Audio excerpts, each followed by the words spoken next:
And now our continuing series on the greatest songs of all time from 1970, Crosby, Stills, Nash, and Young, Ohio.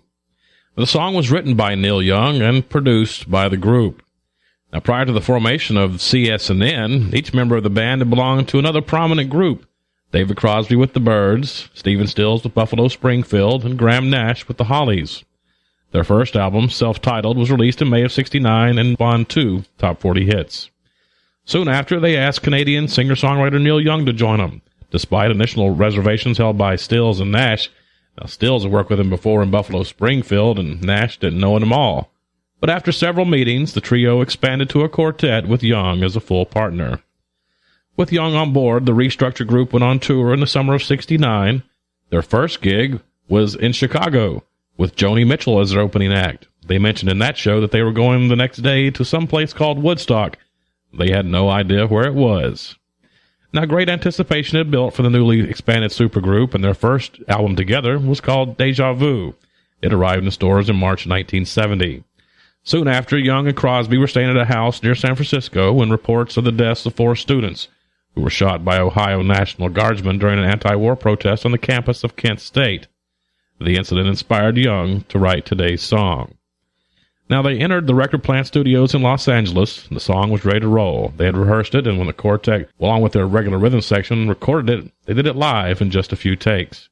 It was rush-released and was heard on the radio only a few weeks after the incident. In the liner notes for the song on the Decade record retrospective, Neil Young said, "The Kent State incident is probably the biggest lesson ever learned at American Place of Learning." Now, on the record, Neil Young on guitar and lead vocal, joined by Stephen Stills and David Crosby on guitar and vocals, Graham Nash on the organ, and Calvin Samuels on bass, and John Barbata on the drums. It spent 9 weeks on the charts, a top spot of number 14, certainly one of the greatest songs of all time. From 1970, Crosby, Stills, Nash, and Young.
Soldiers and Nixon's coming. We're finally on our